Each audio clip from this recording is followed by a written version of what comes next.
She's sunshine fine off a wicked rhyme. And every time I ride down the slopes of her spine, time collapses and explodes into avalanches of bliss. Shit. Heaven warned it would be like this. Too much to say for right now. My job don't understand how every time I clock in, I feel jammed because I got a stanza to write, but they want me to print out lesson plans. Word. Life's changed. Home ain't been the same. Took for some new faces to see an upgrade. Remember when Brooklyn was authentically made? Now all it takes is 3 months for you to wear its name. It ain't the same, it ain't the same. It's damn shit. To see the only thing Brooklyn ante up now is its price. Every other week I'm getting stopped and frisked again. Exchanging lingo with foreign people that want that Brooklyn experience, and it's funny. Cause my history don't have a home here no more. It's just a gimmick. They repoed the borough. Everything was all good just a week ago. About to start changing, ain't you? Condos and lofts ain't for you. Gentrification just ain't you. But they make us force it on like an unfit shoe. Where Brooklyn at? See? Yes, sir. What's up, bro? Oh man, what up? Trying to see. You in the Simpson background? Huh? Hey man, first and foremost, man, thank you for even accepting this, you know what I mean? Hit you one time, you was right on it, appreciate it, man, bro. That's definitely love, man. Absolutely, man. I appreciate you even reaching out and asking and having me come through. Yes. Yeah, I'm gonna jump in and get this started, man. Welcome to About That Action. I'm your host, Will, and I have a special guest, man, Vincent Hill, poet, actor. Yeah, man, and thank you, man. Thanks for coming through. Definitely, man. Appreciate it, man. You know what I'm saying? This is a privilege right here. I'm trying to get my lighting right. Yeah, go ahead, get that going. Rotate every angle right now, then switched around 3-4 times now, man. Yeah, man, I'm really hip. But yeah, thanks, man. Thanks for having me, man. I appreciate the intro.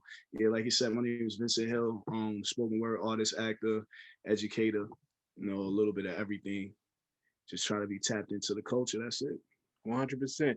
First and foremost, for my audience that might not know you, I'm sure some do.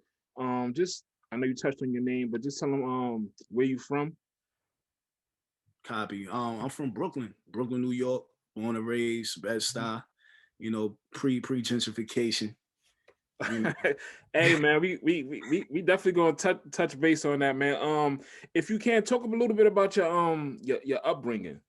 Copy. All right. So I mean, I said I born in Bed-Stuy.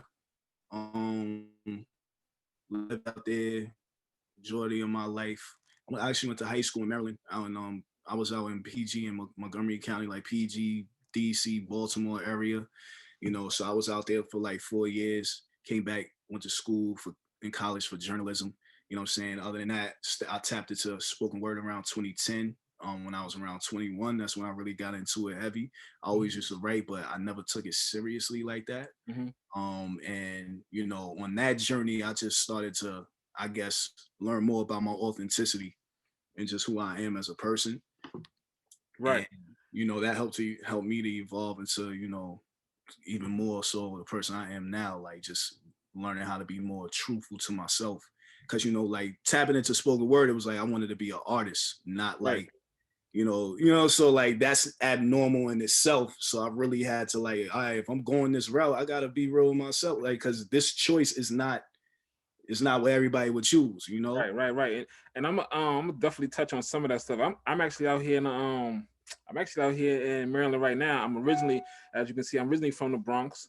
Been out here about, I say like about 6 years. You know, my kids came out here. You know, I had to make sure they good. But I'm originally from Bronx, 100%. That's crazy. So you understand? Yes, yes, sir. About your upbringing, you got, I guess, siblings and pops, and how influential was the I guess your siblings and being around them and your brothers or sisters or whatnot? So for me, I'm the oldest of 4. Okay. So, you know, like how Jay-Z once said, like, you know, like if you all from the Frank Lucas movie or something like that, your brothers would have, if you'd have sold milk, they'd have been milk sellers too. So it's kind of like that. Like I understood, you know, early. My parents really like enforced that. I set the tone, you know, like Hmm. what I do, they pretty much gonna follow suit. And Right, I kind of saw that growing up. right, So for me, I always was mindful of, you know, what I was doing and what I was like putting my brothers onto, you know, because it's like, you know, it's one thing to just be doing you, but at the same time, you kind of gotta have a responsibility of knowing, you know, what you bringing around your family and your brothers and stuff like that. So for me, that kind of always was in the back of my head. So it wasn't, if I was doing anything, I ain't, you know, I didn't like, I want to say glorify it to them. You get what I'm saying? So it's right, like, right. you know, I'm like, yeah, so school is, you know, like I'm trying to teach you how to do better in school or something like that, rather than, Mhm. you know, me being the oldest. I was, you know, the third adult. So I was, you know, I was in the middle of my parents' situation. They breaking up and stuff like that. I was in the Right, middle, right, you know, just because I was the third oldest, and you know, I had to set the tone, you know, for the most part, which is crazy because you know, in a lot of other cultures that might not be the case, but it's like, you know, growing up fast and early, you know, in the black community, you already know you hmm, mature way faster. So, you know, I was in the middle, just like, you know, balancing in that while being the oldest. But yeah, like so everything from, you know, early upbringing knowledge that that was passed on to me from my father. You hmm. know, all of that stuff. Look a man in his eye, shake his hand, make sure it's firm, back, stand tall. You know what I'm saying? Walk with your head up. All that stuff. You know, like that set the Right. blueprint for, you know, the type of person I am right now. I saw in one of the posts that you posted about your father, you was kind of touching on some of them points about um the man he was that kind of shaped you and your siblings. What do you what do you think who you think you would have became without your father though? Honestly, I feel like, yo, that's actually the first time somebody's ever asked me that. You know what I mean? Cause like, yeah, I mean, I that's gotta tap into every angle because honestly, you know how we talk about the black community, we talk about fathers not being there, we talk about some fathers that's being there. That's why even when I talk about I moved from New York to Maryland to make sure I'm in my kid's life 100% because I know what happens when the father's not in your life or the father's not in my life. And be honest with you, I ain't even have no father, but I knew what it felt not having a father, and I knew what route I really could have took, but because I was on point, I didn't want to be my father in a sense. I yeah, made sure I try to do everything to do right, and I always told myself when I have kids, I'm gonna be there regardless of me and their moms going through whatever. fact. That's see, it's interesting that you say that because when we moved to Maryland, right? Like I said, I was out there from like eighth grade to senior year. So Hmm. when we moved out there, my father followed us down there, right? Like eventually. So he came down or whatever, and you know, everything matriculated from there. But you know, like yeah, like you said, like even in that sense, like you know, he tried to come down to be a part of his family and still be with his family. But if my Hmm. father, like when things started to fall apart, you know what I'm saying, and that's when I realized the importance of, I guess, a man in the household, Hmm. because the structure started to break apart when the man wasn't there. Hmm. You know, like I remember 100%. what it was pre him there whole time, you know, the whole nine to when he wasn't, and he was in and out, and then he just, you know, wasn't. Like I moved out my mother's house when I was 16, you Right, know, and it was off of, you know, their situation more so than anything. You know, I just was like, I'm good. You know, I need to graduate high school. You know what I mean? Like, right, so, right, you know, for me, like, yeah. And when that happened, I saw how I transitioned too, because I became a little more colder. And like you said, like deciding to move out at 16, that makes you, you know what I'm saying, you confronting different thought processes. It's like ain't nobody gonna look out for me now. mhm, You know what I mean? Like I was staying with my aunt, but I'm like, I'm not her kid. You right, feel right. me? So it's like I gotta bring food to the table. You know what Mhm. I mean? Because nobody wants to have the responsibility of bringing more food. You know what I mean, or whatever, Right, like feeding an extra mouth. Even though they said they did, it was in me already that I gotta, you know, like fend for myself to a degree. mhm, that was really like probably the mentality I tapped into, and that's probably how I would have been had he not have been around. You know, just because I probably would have been on some fend for myself shit. You know Mhm. what I'm saying? Because it's embedded. Like knowing him, talking with him, I understand what type of like person his father was. Mhm. You know what I'm saying? So then it's like you get a little idea of the lineage. You know, his father used to rob banks. You know what I mean? So it's like, you know, like it's in the bloodline to like, you know, go get it in a sense. So from And I him, think a lot of times we don't know our parents' plight. We automatically think they're perfect, and then too, we have to become adults, so we have to become parents to like listen. It's not easy. yeah, You know what I that mean? I had to respect him. I told him that one time. I was like, yo, I get it. You know what I mean? Like I'm actually around that time where you were at and you had me and da da da da. I'm like, I get it. I see exactly what you was going through mentally and all that. Like, I get it, you know, and like you only human. How was that conversation? I mean, it was pretty cool. Like, so, you know, just to say it, you know, like he's just like, yeah, you know, like, you know, but you know, understand I was there. And it's like, nah, I already know that. Like, that's a given. You feel me? Because, like I said, I wouldn't have the certain tendencies that I do if it wasn't for him. You know, like I definitely don't put that past him. But yeah, like that conversation was good. It was good to have. It was needed. It was necessary. You Right, know, right, now we still talk. You know, we still talking all that stuff. Like, you know, over the years, we were able to mend certain wounds. You know, and those wounds, you don't realize you have until you come of age and you actually have to confront yourself. hmm You know, when you actually confront yourself, because a lot of times people don't. You know, right. like Now go sooner ahead. or later you have to. Right. You know? And I think that's dope because I guess it was able to go around maybe full circle.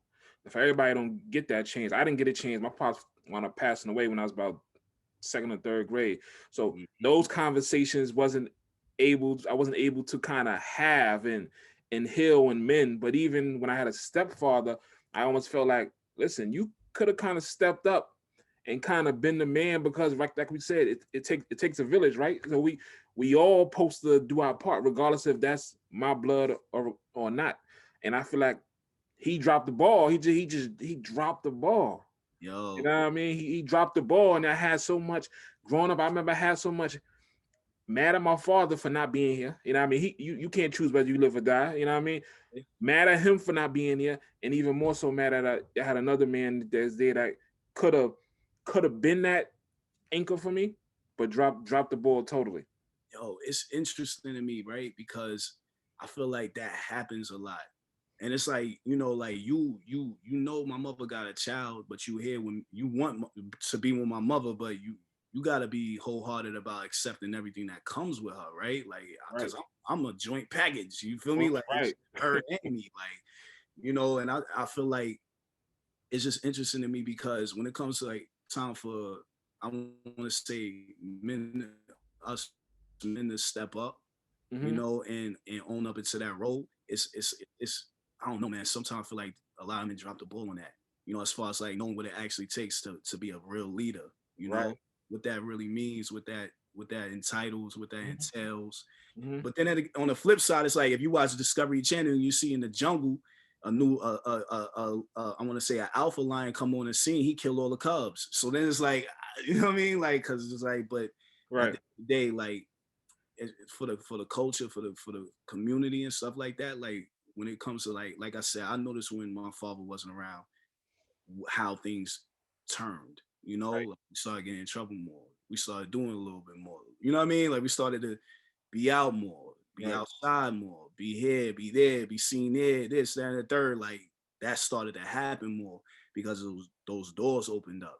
But you know, like with the responsibility, and I feel like we dropped the ball because we don't understand the responsibility. Like hmm women come into it with a mother, regardless of anything, you know, women how they mother, they see how they mother held it down. They see how a woman's supposed to do it. Right. And all we have is an idea of the responsibility. And Oh, the images they're spewing on TV. yeah, yeah. And That's a bigger problem. that's the problem. You Right. know, because Right. the whole idea of a dude, you know what I'm saying, is just to be out here fucking, you know, having sex with mad girls and 100%. Gucci. you going know, to jail, sleeping around, not staying home, taking care, having babies all over the place, and not taking care of them. putting your life at risk. 100%. So a lot of the stuff they're putting on TV, the images is they is the, like you said, is the problem.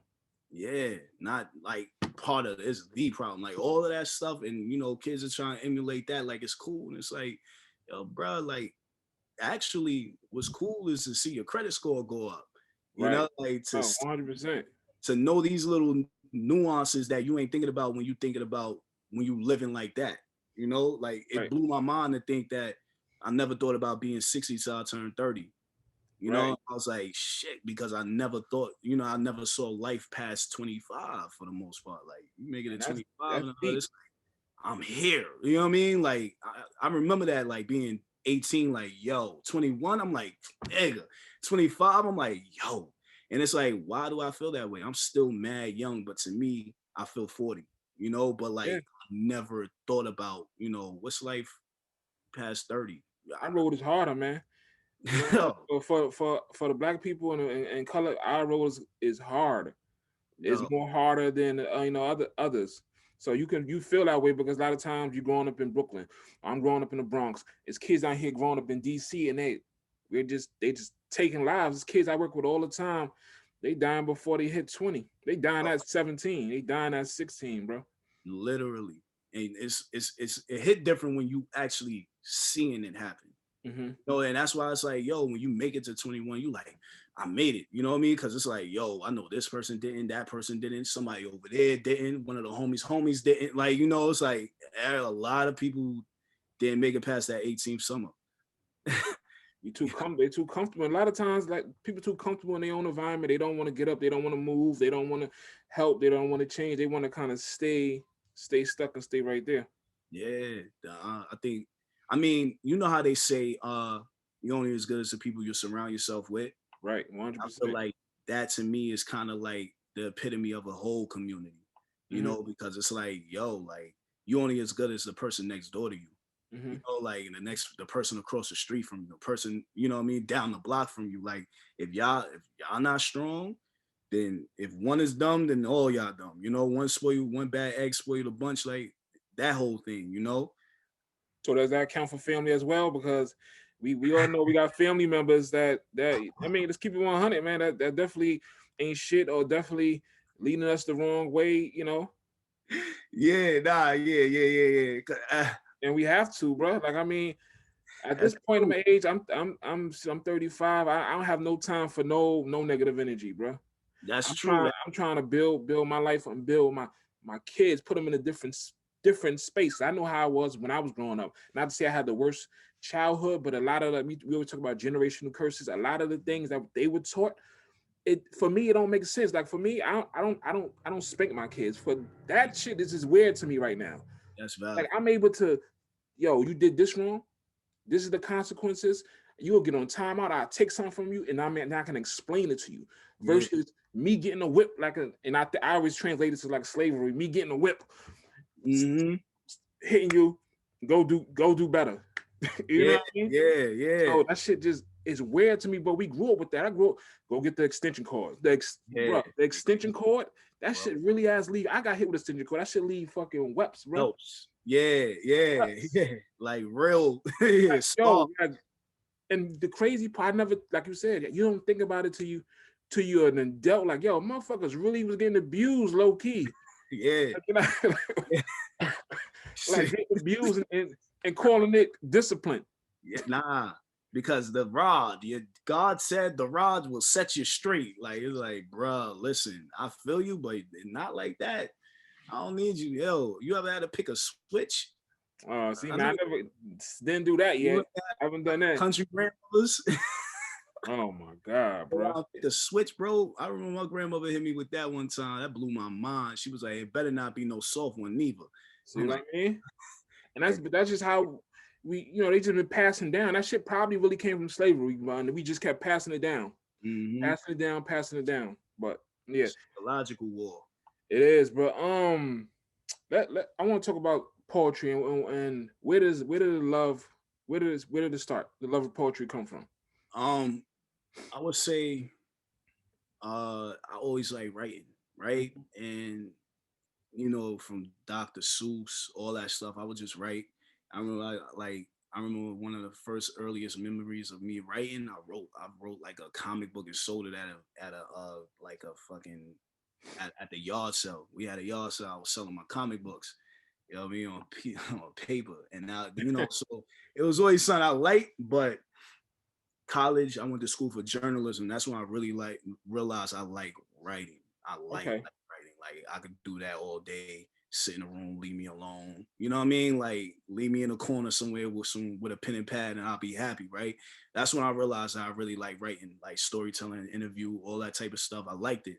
And I remember like I ran it. Me and my friend we used to do like a cipher series on our college campus, and we used to have all these rappers and stuff like that. And like one person was a poet, and she was mad cool, but like I just was rubbing shoulders with them, and I used to have a whole box full of poetry underneath my bed, and my roommate heard my shit. He was like, "Nigga, what the fuck? Like, why ain't you sharing it?" And I was like, I don't know what the fuck to do with this. So we came back to the city and he took me to the New Eurekan Poets Cafe and he signed me up to slam, but I ain't know.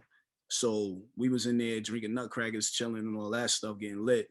And Mhm. then they called me up like number 16, 17 of the night or some craziness. So, like it's 20 motherfuckers. So we've been Photo here for card. an hour. You get what I'm saying? Like, I'm Right, like, right, right. I ain't thinking about this at all, bruh. And they called me up and I'm like, what?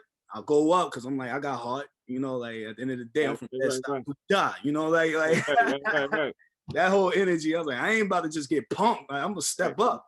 I stepped up, and I did it. And I came in like second place that night, which was pretty good because the dude that won first was ill. Like that was my first time seeing real spoken word, and I was like, whoa, like yeah, that's some different shit. Not what I had was fire, but what he did was fire. You get what I'm saying? And I saw the difference and I was like, whoa, I got a lot of catching up to do. And that's when I started to really tap in to spoken word, the art of writing, craftsmanship, all that type of stuff. That's when I really leaned into it, and I would keep going back Wednesdays and then Fridays.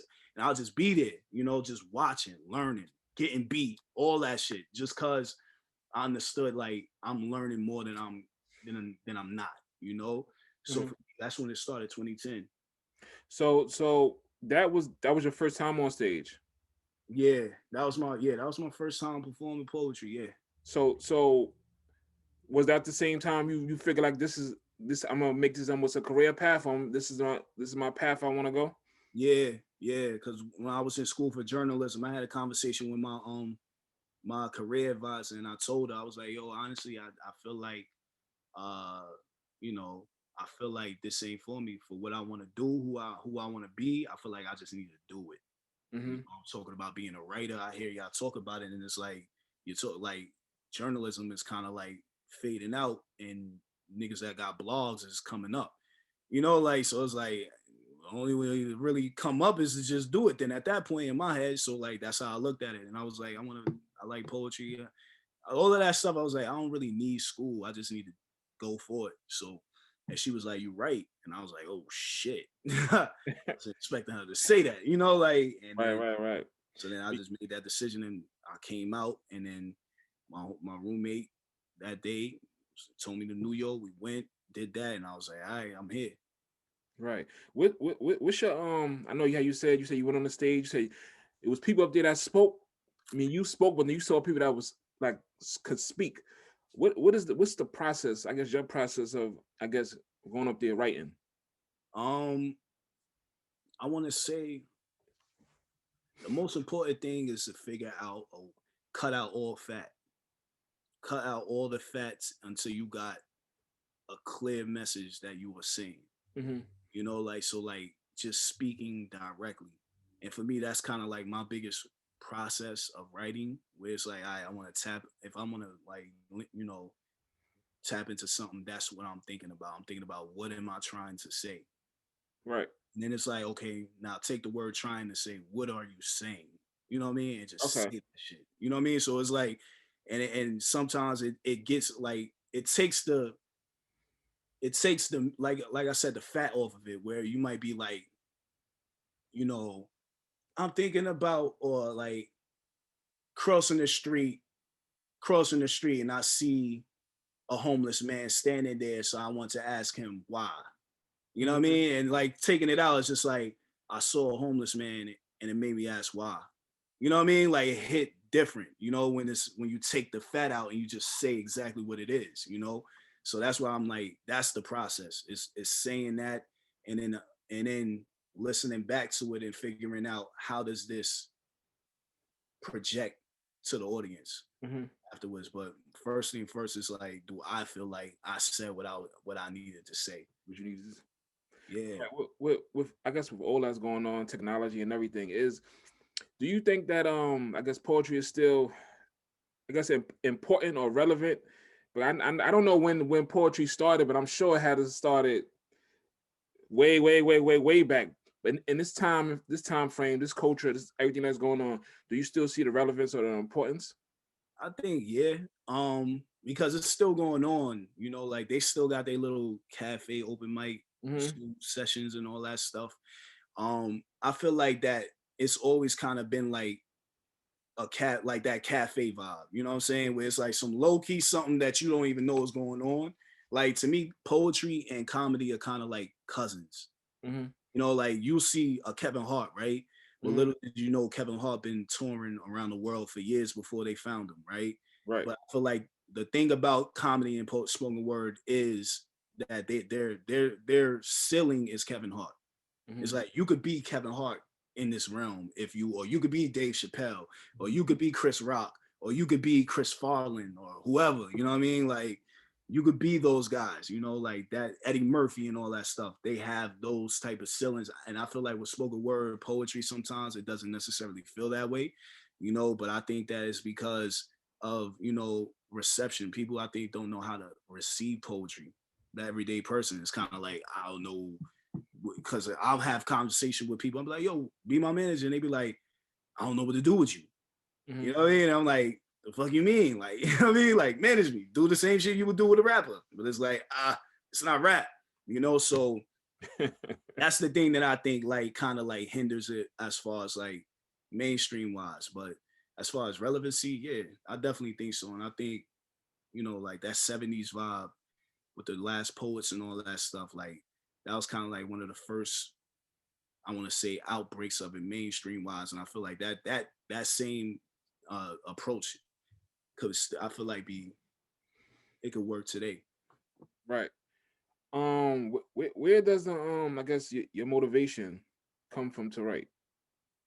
Uh, I mean, the best way to describe it is like I tell stories from the perspective of a child who grew up with a bodega in their backyard.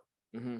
You know what I'm saying? So it's just like that paradigm of Hmm. being a black child in the inner city. Hmm. Everything every way I look at something, I'm always be that first. I'm gonna be a black kid from Brooklyn. Hmm. So regardless of if I'm in the sticks, if I'm in Beverly Hills, Ritz Carlton, I'm gonna always be that first. So for me, it might be a situation where I might like a girl, and now all of a sudden I'm realizing that there's a different type of like that I wasn't exposed to. Hmm.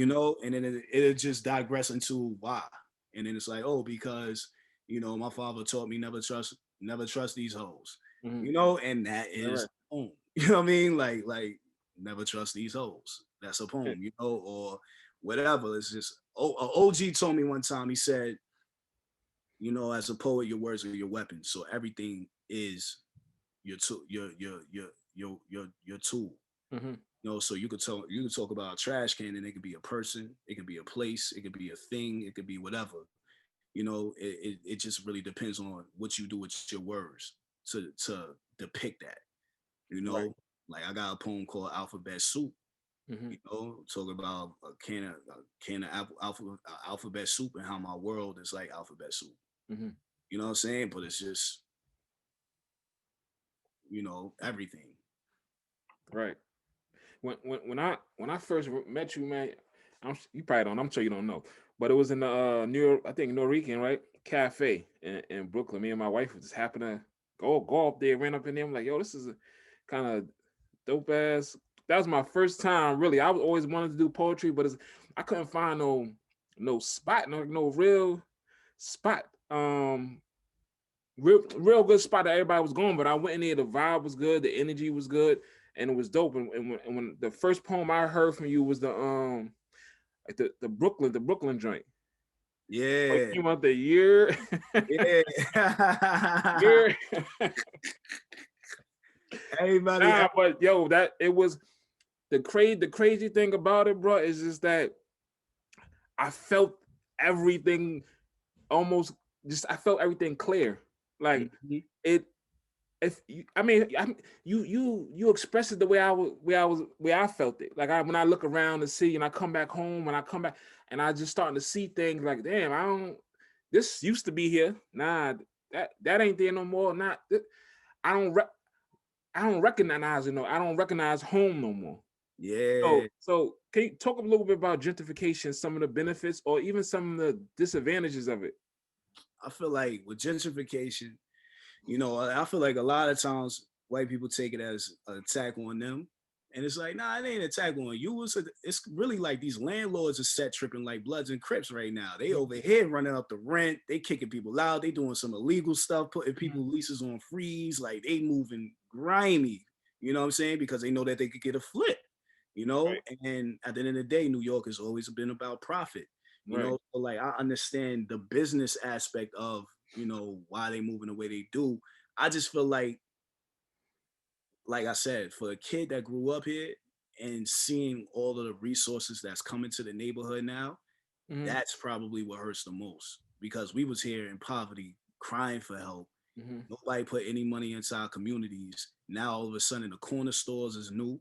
mm-hmm. Like they got marble floors and they gourmet deli.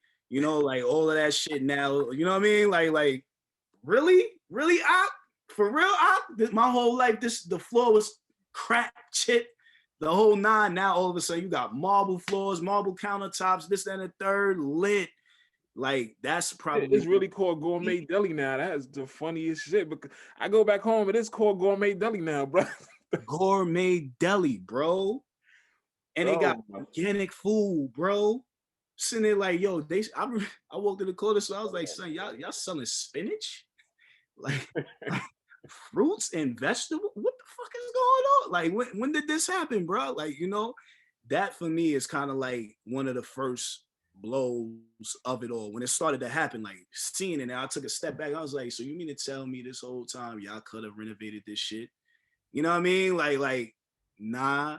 And then you start to see different things, cafes and all this other stuff coming in, and it almost feels like we could have did this for ourselves. And it's like it's not that people didn't try.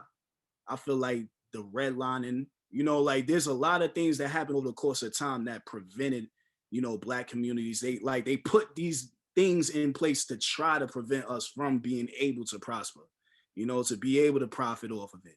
Like, do you think that somebody could have got a business loan in Bed-Stuy in 95? No.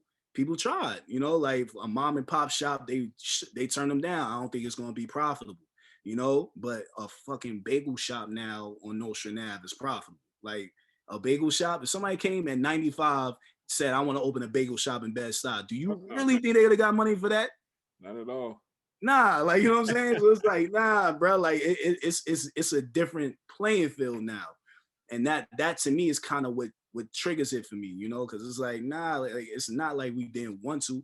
It's just that you left in a society that really telling you, yo, get it yourself, fend for yourself, and you ain't got nothing. You ain't got two pennies to rub together, So that's always been like my biggest, like I want to say, gripe of it all.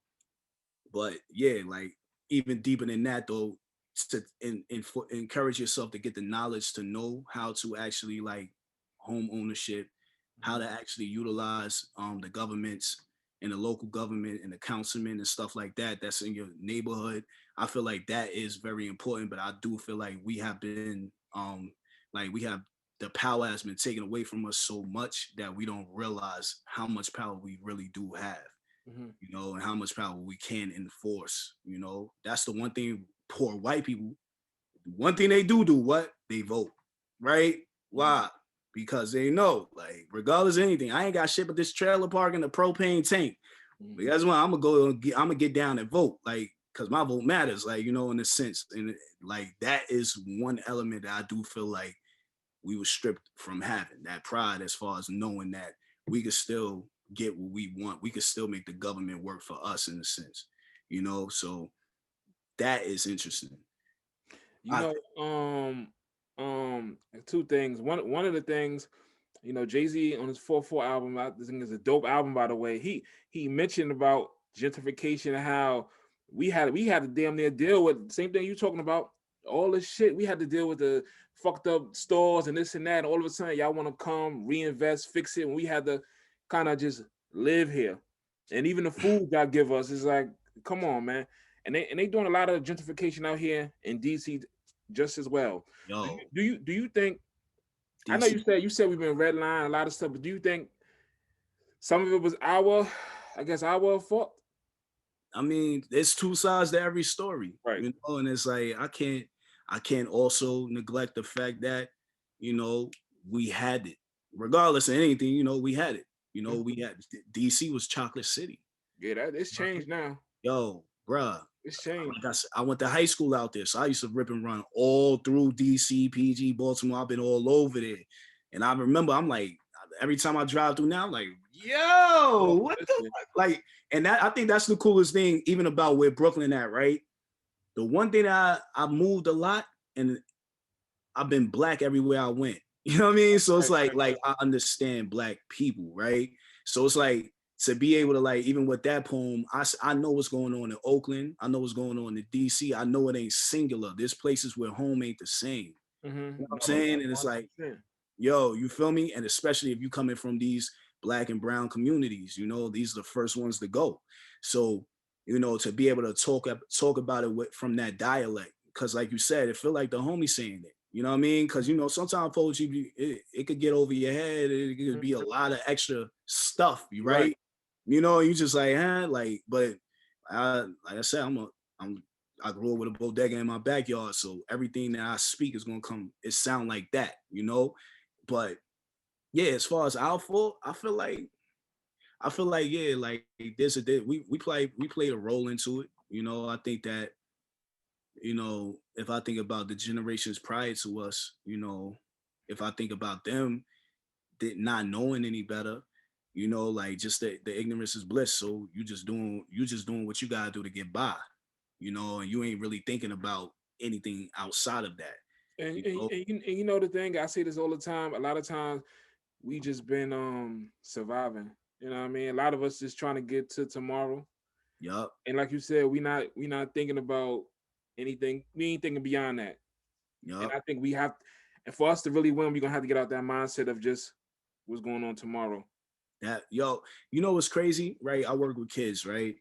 And I remember one time I was running a session with them on Zoom. And this was probably like 3 weeks ago. You feel me? Like not even long, 3 weeks ago. I work with high school kids. And I remember I was talking to them, and I remember the conversation. I'm like, yo, why y'all making like adulthood sound so sad? Yo, y'all making it sound like it's depressing. They like, cause it is. I'm like, what do you mean? Like, what's so depressing about it? They're like, cause you gotta get married, you gotta have kids, you gotta pay bills, you gotta get a job. And I'm like, yo, you do realize you have control over all of that, right? Like you could choose when you want to get married. You could choose who you want to marry. You could choose when you want to have kids. You don't have to have kids, you know, out of wedlock and unexpectedly and then have to deal with the consequences. You have a choice in all of that.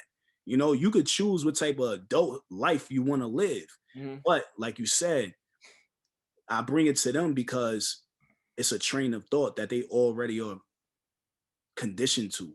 You know, these are high schoolers. You feel me? So it's like, and I remember being their age, so I understand why I understand why they feel that way. I thought adulthood, and now I'm standing here from the mountaintop saying, nah, actually, nigga, this shit lit. If you do this shit the right way, it's lit. Boy, I just got my passport. I'm traveling. I'm this and the third. You know, I'm like, nah, this ain't y'all tripping. I'm telling you right now, you could choose and you could be in control. But that to me, it exemplifies the community because we have different opportunities now, but we still are conditioned with those prior trains of thoughts, if that makes sense. Mhm. You know, listening to them talk, I'm like, yo, this ain't even you. This Mhm. is what's before you. You know what I Mhm. mean? This is your parents. This is their parents and their parents. You know, like this ain't you're 15. You're 14. You I shouldn't think even be that what you're thinking about saying, it does have a lot to do with the community, because do you think that the way, I guess, a poor community raise their kids versus a person that's wealthy, a person that's wealthy is raising their kids how to be a boss, yeah, or who got business that owns, so they raising their kids totally different. Their outlook is totally different. So yeah. I think that play a major part. A lot of times the kids only can see what's in front of them. Oh, Hmm. my father's this, my mother's this. Like, what the? How the fuck I'm about to? How the hell I'm gonna make it up out of here? Real talk. And you said it best. Like at some point we gotta stop thinking about surviving. Mm-hmm. You know, like, and I feel like because at some point, right, your mother she might have to enlighten herself to how to build her credit. Mm-hmm. You know what I mean? So that now she could have that conversation with you. She could bring that to you. She could expose you to that. But if all she ever thinking about is surviving, you know what I mean? And I'm not saying it like it's easy, because you know, like that might mean that she might actually have to take an extra 30 minutes out her day where she might be unwinding to just look this over, you know, to do some research on this. Like that extra little sacrifice though for the next generation could be everything. I You know? agree. A lot of times I did a lot of research and I saw a lot of your poems. For me, you kind of exemplifies a lot of New York pride. You know what I mean? Like, from where you from. Can you talk about some of the significance of, I guess, of maybe a Biggie or Jay-Z to a kid from Brooklyn? Man, yo, Biggie, see the thing is, Biggie, like I went to his open casket. Oh, you did? Oh, wow. Yeah, like I lived up the block. Like it came down Quincy Street. I mean, it came down Nostrand Ave. I lived right on Quincy and Nostrand at the time. So like when that shit came down in the 90s, and I Oh, was, wow. yeah, my pops came, he brought me and my brothers, all that, had my other brother on his lap, other brother in his arm, and I was walking. Yeah, everybody outside. I just like to see somebody had that type of impact, Right. you know, like it was crazy. And like for me, being a kid, seeing that, like it was like the first time I ever saw a dream come true. Right. You know what I mean? Like, and that's the realest thing I could say. It was like shit, he was the first person that told me that I could be bigger than big Brooklyn. You Right. know what I mean? There's more to life than Brooklyn. You Right. know, and like we talk about Michael Jordan, all them cats, shit, to be able to have Biggie, you know, like Mhm. for me, that was everything. Like after that, I ain't never not settled. You know what I'm saying? I ain't never settled after that ever since, because you know I seen him do it, like, and Right. that's crazy. Right. And Or that's a even Jay coming from Brooklyn, being damn near, I guess he a billionaire now. You know what I mean? dog, like, you know what I'm saying? Like he from Marcy Projects. So it's like, you know, like that's empowering just off of the strength of it's all about what you do with your mind. Hmm. You know, what you condition it to, and where you allow yourself to go when you set aside fear of the uncomfortable. Because Now, you gotta 100%. get comfortable. Has has hip hop, I guess, or '90s ever kind of influenced your craft? Yeah.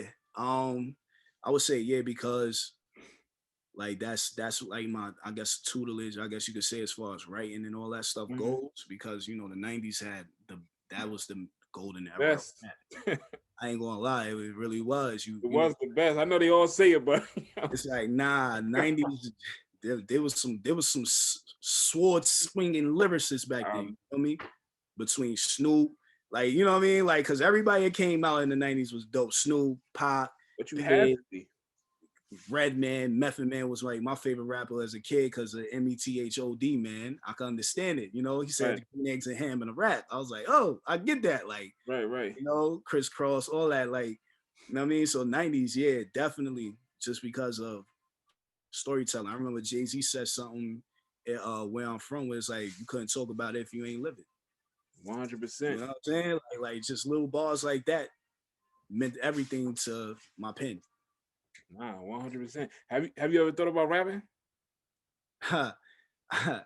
Everybody asks me to rap, and I'm just like, nah, no, that ain't me. It ain't me, bro. I just feel like I gotta try to be a rapper. Oh, You know, nah, then it ain't worth it then. that's it. It's like the moment I know art is so pure that you can't try. You just Right. gotta Just be it. flow. You are, you not. Mhm. I'm a poet. Right, right, right. How do you keep your I guess your word sharp, man, vocabulary sharp? Reading, Hmm. reading and learning, of any sort, like just constantly learning for me because it just gives you more material to work with, so like I read a book called Organizing Tomorrow Today, Hmm. like stuff like that. Like I just read that and I'm like, okay, learning how to be structured. Why does that matter? So reading and reading. That's it. My journalist teacher used to tell me that. He said, if you want to be a better writer, then read. Right. Yeah, When that's it. I guess when you on stage, what do you think make a great performer? Honestly, you do word, but when I've seen you do some of your poems, it was almost a performance. How do Mhm. you what do you think makes a great performer? I think self awareness. You Hmm. know, like I said, knowing what you want to say, and then learning how to say it. Hmm. But I feel like see everybody got a different gift, right? Like Michael Jackson and Prince. Michael Jackson was a great performer. Prince was a great artist, right? Like as far as like Prince would bust out, start playing the guitar, start playing the bass, start playing the drums, and then singing at the same time. Hmm. So I think that you gotta figure out what makes you entertaining, and being a good storyteller. That like those are like to me like the greatest. Like even when I look at comedy, same shit. Great storytellers Right. first. Like first and foremost, they know how to tell a story.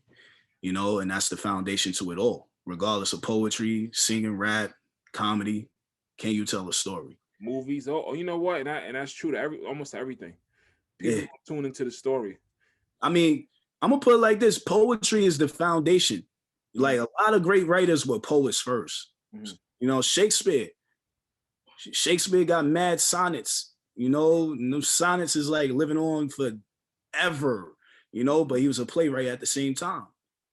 So it like writing the word is everything, but storytelling, man, that's it. You gotta be a great storyteller. You said something about Shakespeare. Who are some of your favorite poets or favorite poems? Uh, my favorite writer of all time is Dr. Seuss. I'm Okay. not gonna lie, bro. I'm Okay. not gonna lie to you, bro. I don't know, maybe because I'm a Pisces, he a Pisces, and I see what he did there. You know what I'm saying? I'll be like, yo, like he take a complex, a complex terminology and makes it simple. Hmm. A child. Like the shit he write about, I just be like, damn, bro, like It this is seems simple, but it probably is not. So not. That's the whole. If you really pay attention to what he writing about, really pay attention, like redfish, bluefish, greenfish, all that stuff, and you just like, yo, nah. Next time you read Dr. Seuss, really read Dr. Seuss, and I promise you're gonna see a different side of it, where it's like, wow, he did this all in a nursery rhyme, you know. But Dr. Seuss, yeah, 19. But right. Dr. Seuss, I would say favorite poet. I let me think. Reggie Gaines is one of my favorite poets. Okay. He's a spoken word artist. He had a poem about somebody robbing his a pair of Jordans. He had a poem about a pair of Jordans. I remember I heard that, and I was like, oh, that shit was fire. It was Hmm. that Reggie Gaines. Mahogany Brown is one of my favorite poets. She used to host New Eurekan Poetry Oh Cafe. yeah, cause I met her that night. Met her Yeah, that night. She seemed. I follow her too on the gram. She definitely seemed dope. She definitely seemed in tune. She was there with another lady. I guess she said was her best friend or whatnot. It was like, yep. yeah, they Yeah. kind of. I think they said a poem together, but either way, both of them was dope. Nah, her, Job Poetic, those are like my favorite poets. But then I'm trying to think, like, there's a lot. Like I said, Reggie Gaines, Etheridge Knight, um, Gil Scott Heron, uh, that's a dude that wrote Who Will Survive in America and Hmm. um The Revolution Won't Be Televised. Who else? Shihan. I used to like Shihan off of Def Poetry. Black Ice was another one I used to really like. Um, who else? Some yeah, I could go for days. Patricia Smith. Patricia Smith is another one. OG spoken word artist. Word. Like spoken word was created. Spoken word was created in Chicago in the '80s or something like that. You know, it was like something that like they would have a group of people come together in Chicago in a lounge or some shit, and they would just read out their work. And Patricia Smith is from Chicago. You know, she's like one of the first, like in the spoken word world of slam and all that shit. Mm-hmm. She's like, yeah, she is like Lauryn Hill. That shit. Okay. I mean, like she's like, yeah, that's Patricia Smith. Like, you know, Patricia Smith and Mahogany Brown. It was like two female poets that are I gotta look into Miss Brown. Like I said, I heard her drink, but I gotta look more into her. But I know that night she was dope. she from the Yay. She from Oakland. Oh yeah, You know? I didn't know that. Yeah. They own that, right? The That New big York. cafe. Yeah. Nah, what's it called? The dude who owned it just passed away. Miguel. There's a guy named Miguel. Yo, Okay. he started it in the late '80s. I think Mhm. it's one of the oldest open mic spots in New York City. Period. You know, and he started in his living room. But now, like when you go in now, it's gutted. You Mhm. know, so like yeah, like it's just crazy to think about. Like it used to be a living room. They gutted it and made it an open space Oh, that was a and living put room. yeah, Oh wow. Oh wow. yeah, they gutted that whole shit. It was a brownstone. Oh okay. Facts. That's why when you walk in, you see how big and open space it Yeah. is. Mhm. Yeah, yeah, that whole shit was it was a living room. They I see. gutted it, so all the floors is gone and all that stuff, and it's just one big ass space. Wow. Miguel, yeah, yeah, man, like that's a landmark. Yeah, yeah. What's some of your favorite? Well, which is your favorite poem to give? Uh, like as far as perform, Yeah. I don't know. It depends. It depends on who I'm with. Um, I don't even know, bro. They all resonate. I don't know. I think maybe one of my favorite poems is usually Southern Hospitality. Okay, I didn't hear that one, but I'm gonna definitely check that out. I Nah, didn't. yeah, it's on my page. That's probably one of my favorite poems to perform because yeah, I saw maturation when I wrote that. Right. Yeah, I gotta yeah, that's definitely. probably one. I definitely want. I'm gonna check that one out. On a lot of the poems and a lot of the stuff I hear you speak about racial equality, racism, systematic, and all that. And one of the I believe it's called the Marvel poem, right? One of my favorite lines you said, "You can smile now, chocolate child, for there's no blues for the kids with darker hues." Right? Little do you know, superheroes were all we know. Check the manufacture of your genes and how you're cut from royalty. Talk about that because for me it resonated.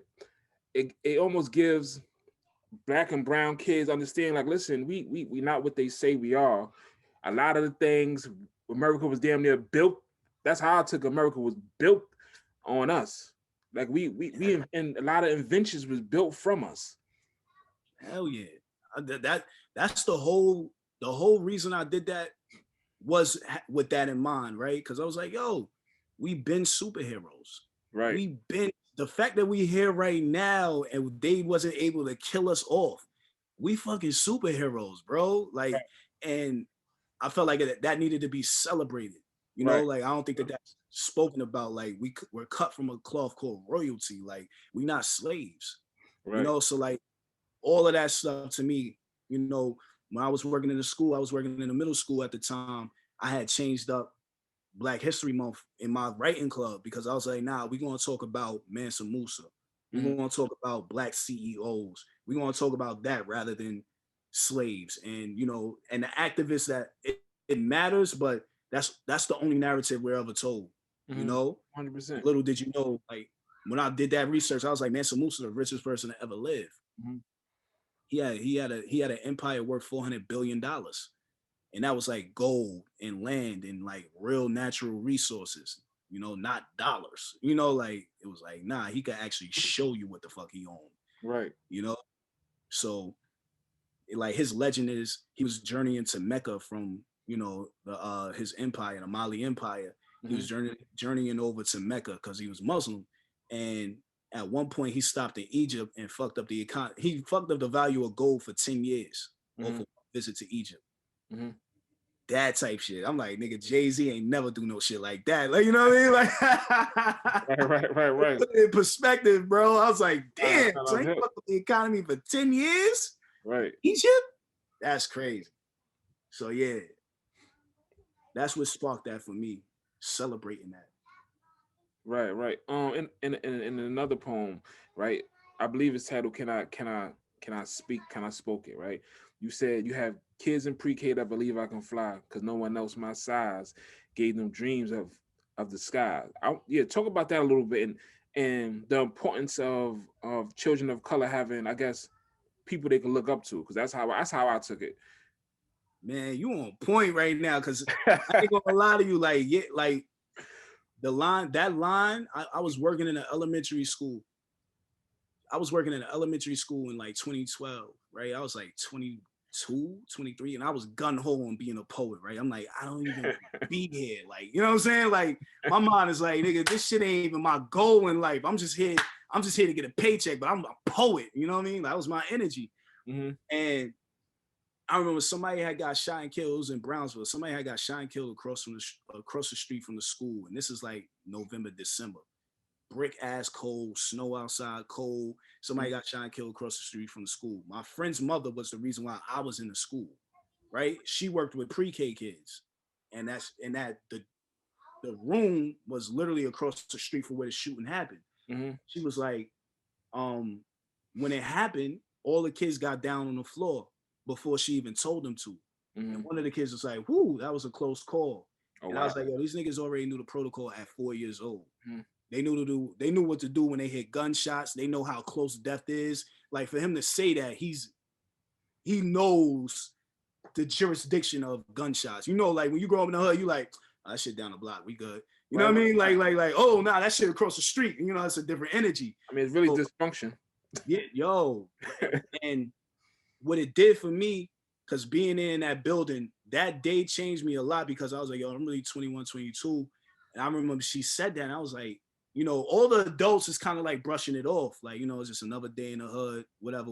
Like, you know, I'm talking with my Dominican friend, he from Washington Heights. He just like, you know, nobody give a fuck. So like, that's the energy of somebody losing. There's a body in the street right now. Like, you know, like, and one of the coworkers knew who he was, type shit, you know? So right. it's like, yo, this is really a life, but we so desensitized to it. Yep, that's the word. Yep. And for me, I remember, like, it brought me back to, like, I remember being 4 years old. And that was when I realized, like, oh, that's why, like, they push me so much to be in this building. Cause it's like, how many niggas do they see at your age, you know, 22, 23, like they big cousin or big uncle that's, you know, a positive image. It's like everybody you know at your age right now fucking up. You know what I mean? Like just keep it funky. Like, we fucking up. You know what I'm saying? Because 22, 23, you out here doing whatever you're doing.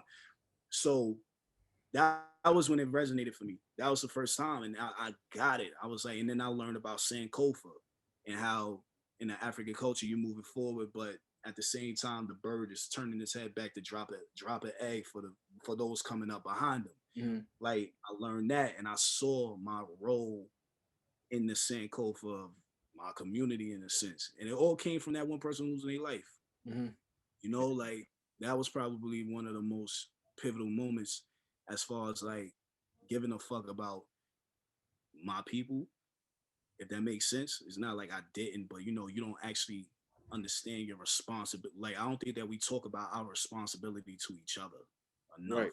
No, and that's key. That's a lot of what we was talking about before. Even with, I said my father passed and I had a stepfather. Regardless if I'm his kid, he has a responsibility as another black man to do right and help raise me right. Feel me? We ain't doing that enough. And for me in that school, right? I was 22. Like I said, I'm a poet. Fuck that. You know what I mean? I don't Right. give. I'm like, I ain't like fuck these little kids, but you get where I'm coming from. I'm not consciously being responsible for them. You know Right. what I mean? In a real way, I'm like, these ain't my kids. You Right. know what I mean? And like that day kind of made it like, yeah, these ain't your kids, but like you have a role, Right. in this circle, in this function. You're Right. the only black motherfucking 22 years old here right now. That's a Right. man. You're the Right. only one. The Right. only one. I don't. That's It's not much black men in schools right nowadays, right? yeah, like little by little, They coming in. there's certain schools. There's one school in particular I think about in Bed-Stuy that is a charter school, and it's an all boys charter school, and it's all men that run it. Yeah, Okay. like, but in general, not a lot. Not a lot. But there's a lot of, like I said, there's a lot of people from our generation that understand generational curses and trying to break them, Hmm. you know? And that, for me, that was that day. So that's why I said that line. I got kids in pre-K that believe I can fly because no one else my size can them dreams of the sky. Nah, You dope. know, That definitely that shit hit with me. It's like, you know what I mean? facts. That shit hit this. Every time I say it, I'm like, dead ass. Like, you know what I mean? Cause I remember like how they looked at me. You feel me? Right. Like, yo, you're mad tall. Whoa, ah.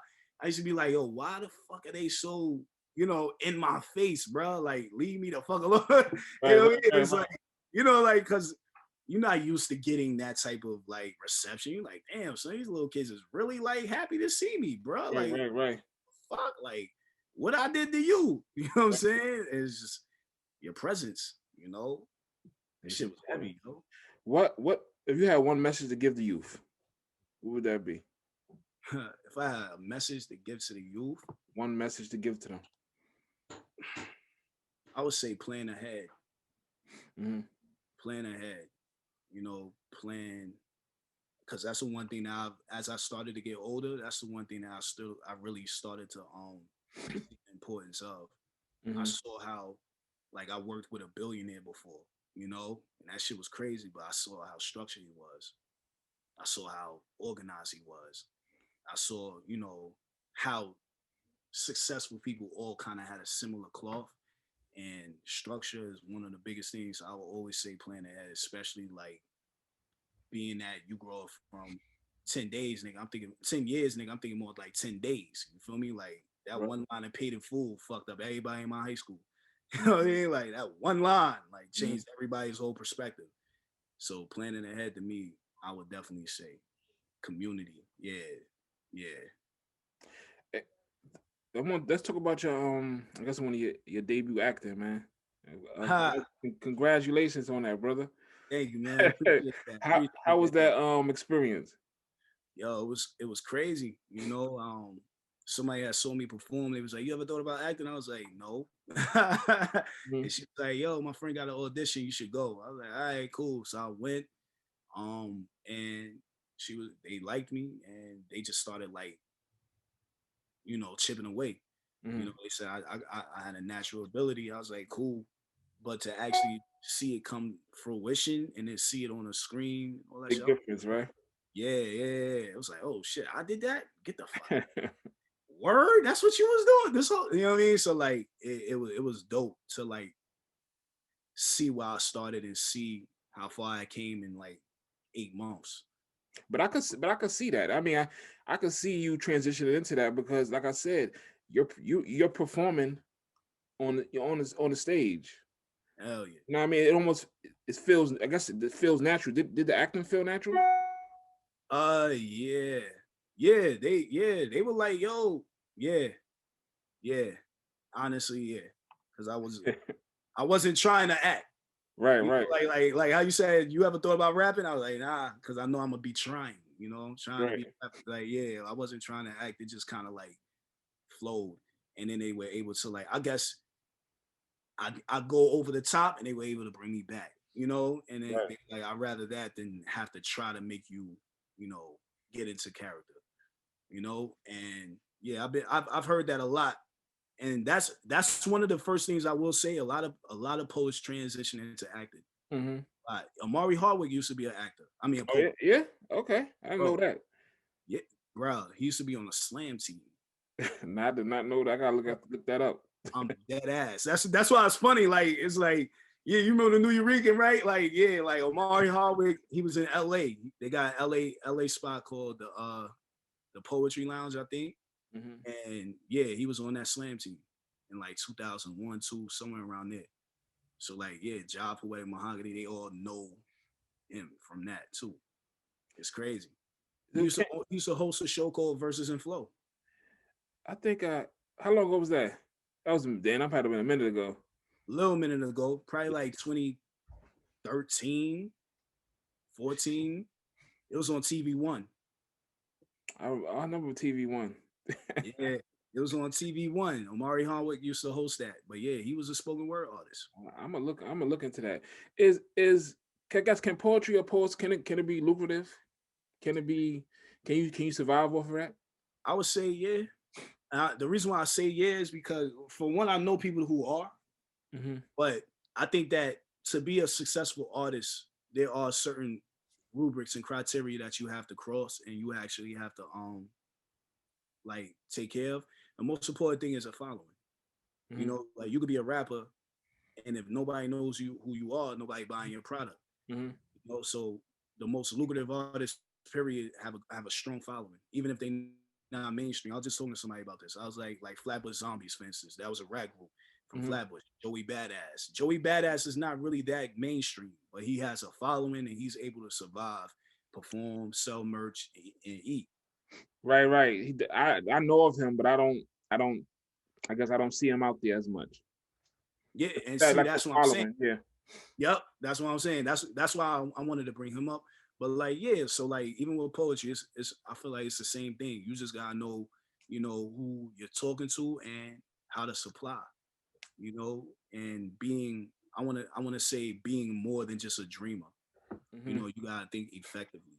Mm-hmm. Like you gotta be effective on your dream. You gotta execute. So, Mm-hmm.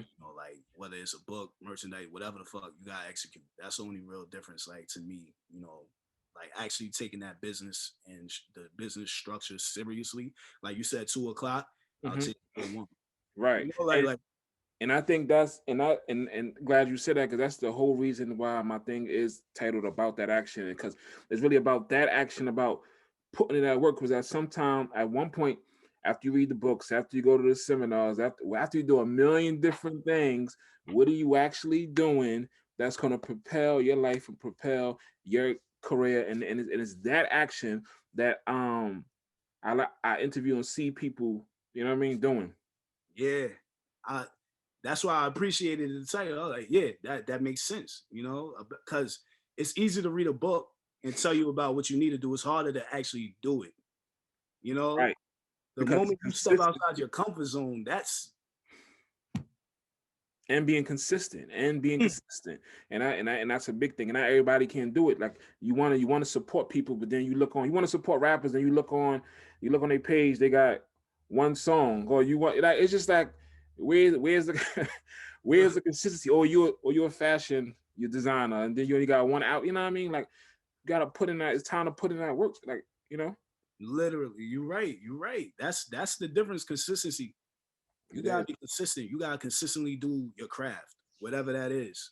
100%. Explain the Soulful Mondays, man, and what prompted you. First, explain the name, and then what prompted you to do that. Soulful. I just wanted to play on the word soulful, Right. and it turned into more like, let me give you food. Let me give you food for your soul. You know what I mean? Because I was gonna call it soul food, and I was like, nah. You know what I mean? And then I was like, yeah, I'll leave your soul full. So, I wanted to get food for the soul. I Right. just wanted to be consistent on a day. And Monday was like, yo, let me do something consistently at least once a week. And that was the one 100%. thing, and that's been going on for almost 2 years now. Every Monday I post something. And it branched off of a girl that I met at a show. And she was like, yo, I can't believe I'm seeing you right now. I've been following you since your first stage name. I'm like, damn, like word, like for real. And you know what I'm saying? Cause my first stage name was Flirtus. You know Yeah, what I'm saying? I was gonna hit on that. Yeah. Let me be the first to say, goddamn. I'll be the first to say, man. My first stage name was Flirtus. You know what I'm saying? We're So gonna talk about that, man. Now that you said it and brought it out, the hell. yo, so yeah, when she said that, that was the first time I was like, that's your fan. You know what I mean? And that's who made me want to be consistent with my Soulful Mondays. So I was like, yo, just pick one person that you talk to. You get what I'm saying? And it's Right. like, and make it, it could be broader, but understand, like, make it so that you are talking to one person. So you write that every day? I mean, I guess every week. Yeah, every week. We're Cool. doing that for 2 years every Monday. How has I guess 2020, man, been treating you, man? It has been wonderful for my personal self. You know what I mean? Like credit score going up, trying to save, understanding what it means to buy a house. Right. You know, like that thought process alone. Because when you're in the city, that's the one thing I do feel like the city enables you to be mediocre to a degree, and you know, like not for the sake of hustling. Motherfuckers do that shit all day in the city, but we never think about owning nothing. Everybody rents. Everybody's in an You apartment. done paid them $1 million No, before, you know what I mean? exactly. You know what I mean? But people scared of a mortgage where they, you know, they could buy a house for 350,000, but they scared of that 1,500 mortgage. But it's like you paid that off in 15 years with the rent that you're paying right now, and you've been living in that apartment for 15 years. But you know what it is, bro. And me and my girl have a conversation about this all the time. Far as they're comfortable. And a lot of people on welfare. I even had conversation with people. They would rather stay at their job so they can stay on welfare, or don't get more money because they don't want welfare to find out, and they might get kicked out instead of actually just going out there and going and get it on your own. Like, they will rather stay on welfare, bro. That's because or rent control something. I don't know, bro. New York is accessible. Everything is accessible. It's easy, you know, to operate here. You don't need a car. You can take a bus and a train everywhere. You don't need to think about these things. There's people that are grown-ups with no license. Right. I mean, like, motherfucker 40 years old with no license. That's crazy anywhere else in the world. But in the city, it's like, I'm from New York. You know, like, I miss it about. That's one of the big things I miss about being out there. Because when I'm out here, man, if I don't have no car, I'm stuck. But see, that's, to me, I would miss it. But at the same time, that's the one thing that like, I've been upstate in Middletown. You know what I'm saying? I was up there too, man. Damn, man, you hitting all this. I actually lived up there for like about 3 years. Yeah, Middletown is cool. I ain't gonna lie. I don't know. I ain't like it. I live next to. I don't even know. It would be like a quick check. It would be a quick. I don't know. It would be a quick check.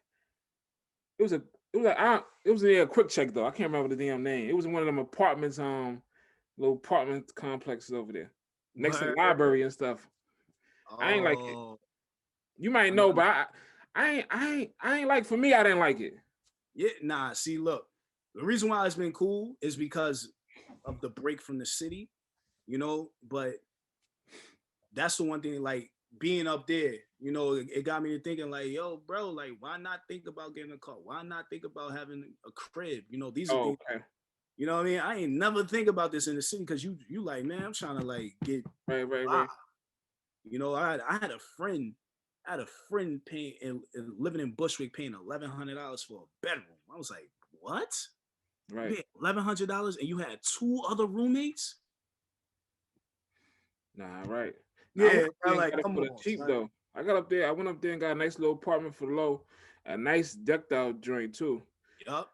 But it was just not my vibe out there, man. I met some good men, some good women out there, but it was just not for me. Like, I connect more out here. Like, I met some out here. I like it. I like the vibe out here. The whole DMV, bro. Yeah, DMV. This shit is different, bro. Yeah. I could hit DC. If I want to, I go to Baltimore, go to Maryland. I want to go to, like, it's still parts I didn't even connect with. Yep. And you meet so many Black educated men, women out here, man. That part. You're right.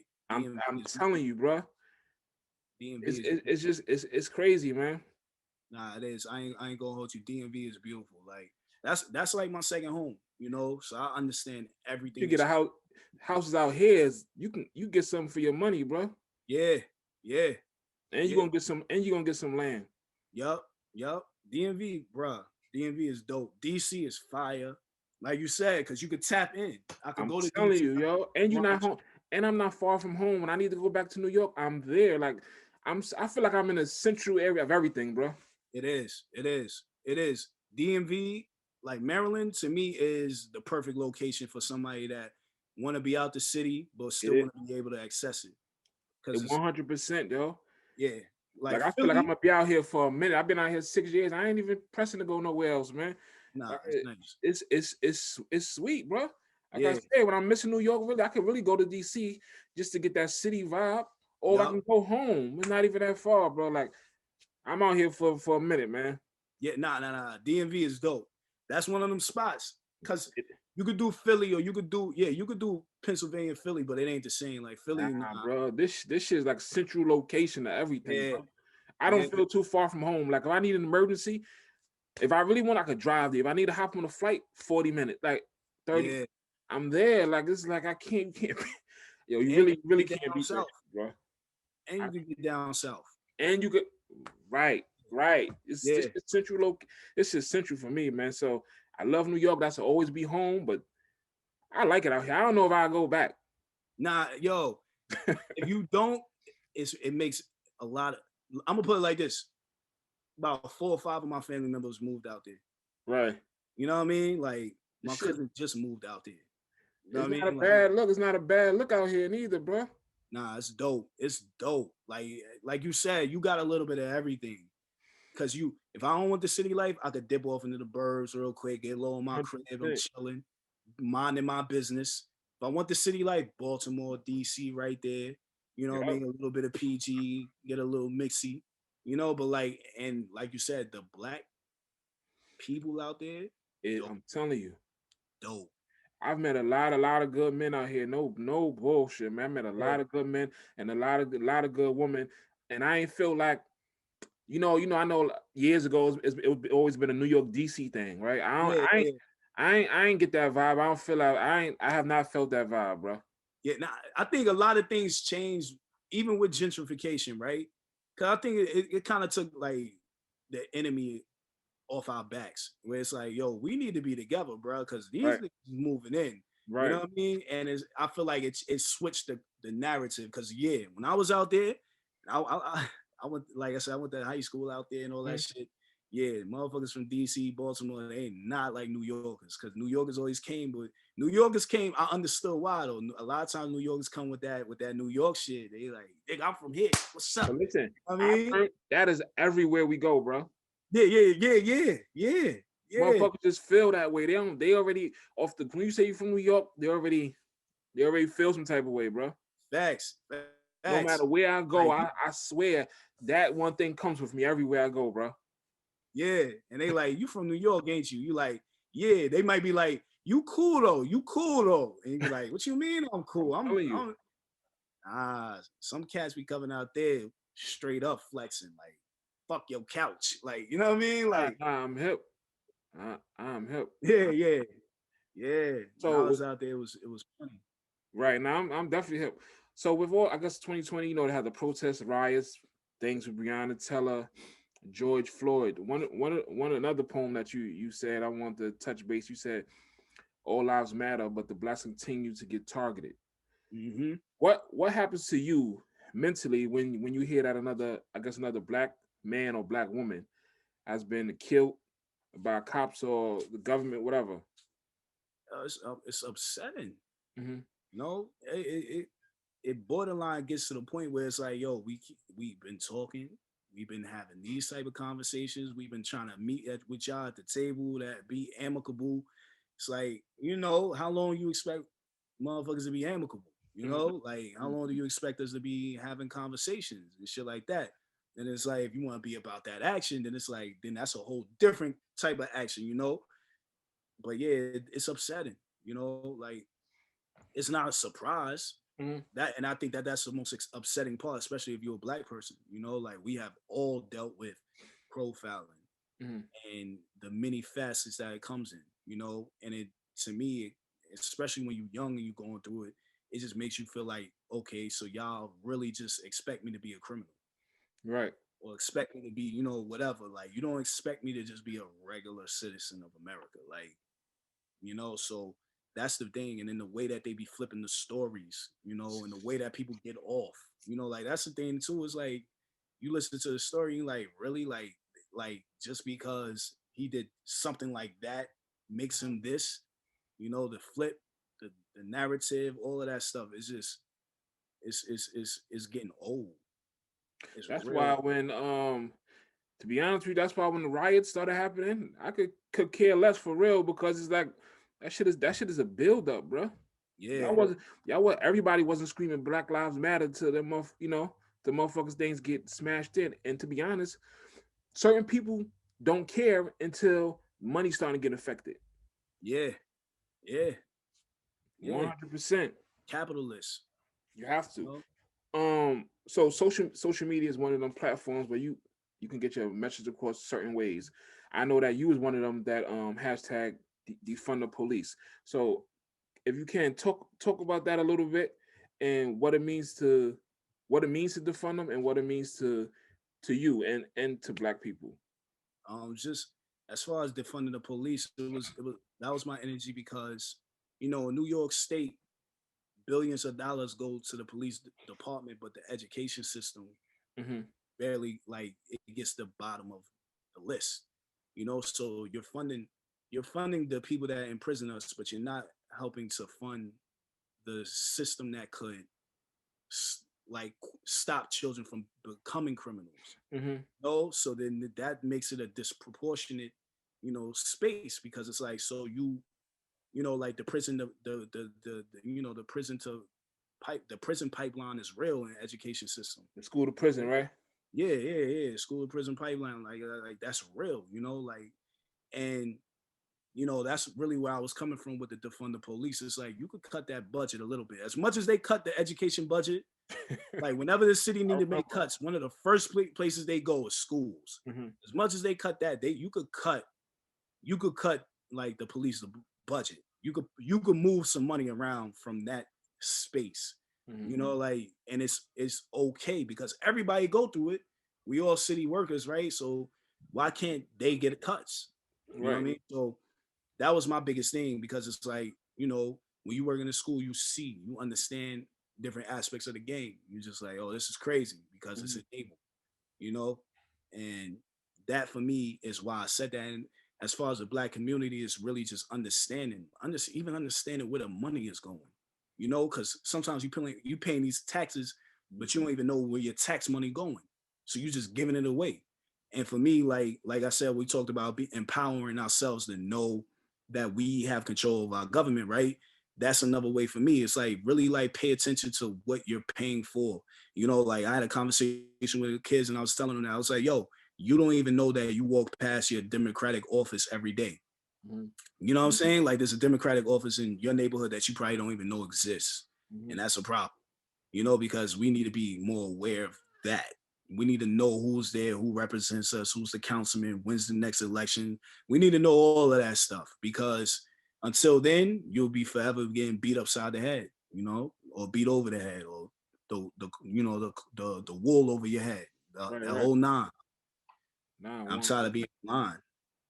Nah, I agree with you, and I think a lot of the people are feeling the same way. Time to be blind, want to know where the money go, want to know where the taxes go. That's my biggest thing. I want to know exactly. I want to be able to say my taxes can go here, and this goes there, and this goes there, so I can honestly know where they're going. Yeah, With how because do you we how do you pay keep for those fees. your mental strong with all that's going on? Yo, meditation. Hmm. I've been out, being out the city for me, what has been calming, like with this whole pandemic and everything like that. That's the one thing that has been calming for me, because you ain't got no choice but to sit down and calm down. So for me, like meditating, resting, Hmm. and living in the moment. 2020 taught me tomorrow not promise. Once. Or the way or the tomorrow you expected, that shit, man, it ain't promised, you know. So being here right now, like being present, that to me has been therapeutic. You know, You think is meditation, is that how you prepare your, I guess, prepare your day or your mind, your soul? yeah, yeah. Usually meditate, read, stuff like that. I see you on your fitness thing too, man. Yo, yeah. I've been in the gym, I bro. already see. I had to get back. I was there. I kind of started slacking, but I'm back. Nah, man, I had to get it on. I had to get it on. So I've been skinny my whole life. I'd be damn if I go out that way. You feel me?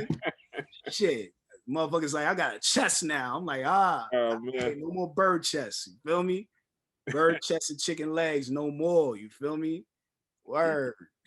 I'm back in it, going hard for real. How do you feel about the new president and vice president elect? I feel like it's a change. You know, I was talking to my students about that, and I was like, it might not be the best situation, but it's important to get it. It's important to get used to the practice of voting. You know, and that's why I wanted to like trigger. I wanted that to trigger, you know, for my seniors that's about to be 18, legal to vote and all that. I was like, yo, you might not like who's being elected because I'm not necessarily a fan. I'm like, they both on the same boat, you know, like, but you know, old boy just had to go. I mean, because 100%, you ain't lying about that, bro. he had to go. Like I don't give a fuck, but like he had to go. But like, yeah, as far as that goes, for me, it's about being comfortable with the process, so that you could have a little more control next time, and then time after that, and pretty soon you'll like your kids will be in the know of how, you know, to let their voice be heard. Right. It does seem like outside. Go ahead. I'm sorry. Oh no, I was just saying outside of just voting, so actually know like the chess pieces that you might need locally and nationally. Which thoughts on the vaccine? Ah, COVID stuff going on, man. So like, yeah.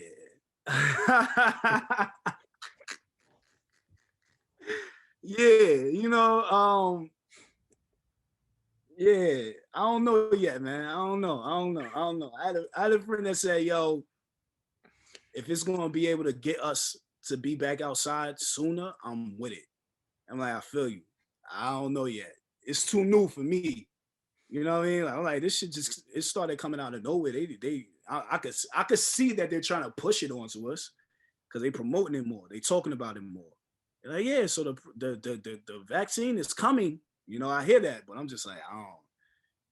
I mean, I think some people got it already. Yeah, some people took it, but you know, I don't know. I might be a conspiracy theorist. I'm like, hey, look, how I know what was really in that pen.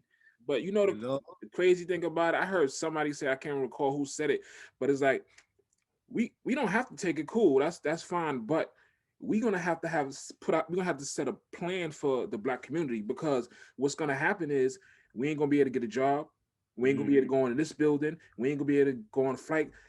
If we don't have a plan set up, or we don't start doing for our own self, the Black community, if we don't want to take it, or we don't have a plan of how we gonna keep each other employed, keep certain things going on, then what's the alternative? Because eventually that's gonna start happening. Yep. If you ain't got it, if you ain't take it, you can't go this way. You can't go in this building. You can't take no flights. You can't. Trust me. Watch how all that transpire. Nah, for real. They're gonna shut down everything. You ain't gonna be able to go nowhere. So for everybody that's saying they don't want to take it, cool. But what we gonna have to start doing? We gonna have to come with a system. Yeah. Because eventually, and it sucks because I feel the same way. I don't necessarily want to take it, but what's the alternative? Because we gonna stop getting money, and that's what's really gonna start getting affected. Yep. Cause it's like, yo, it's coming. Yo, it's you know what I mean? Like coming. I'm telling you. I think I read that's something what the about, government saying right now. And I think I read something about you might have to get fined if you refuse it, or you could go to jail, some shit like that. This is just recently. Yeah, yeah. So I don't know. I gotta read. yeah, Like the biggest thing is I don't know what the hell going on. You feel me? Like it's a lot just of so much information misinformation. at one time. Yeah, like Pfizer, this, that, and the third is coming. I don't know what the process of it is and all of that stuff. But like it's exactly what you said. Like either you're gonna take it or you're not. But if you don't, you will be ostracized. And that's I mean, that's exactly what's gonna happen, bro. It sucks, but that's what's gonna happen. It's crazy to me that they found a cure that fast. And I talked about that too with somebody. That's true. We still got cancer. We still have all these other things that they ain't touch. But all yeah, So they bruh. can if they want to. Yeah, yeah, that's all it is. Man, you already know.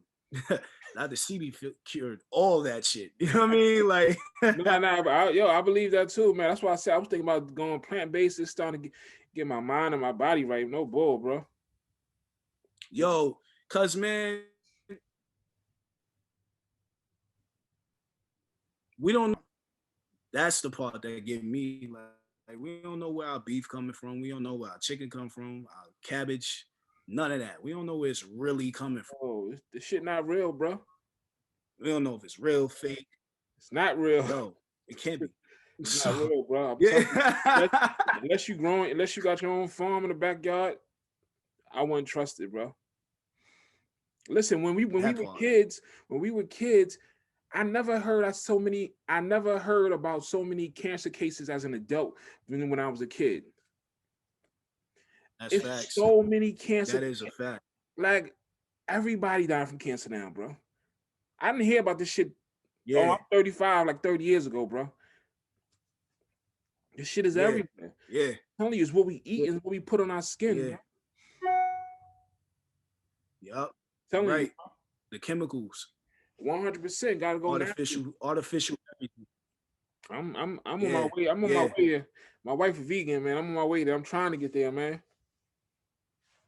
Yeah. You slow walking. You taking your time. You said, I know, man. That I was there, and then she started. Then chicken. You know, we grew up on.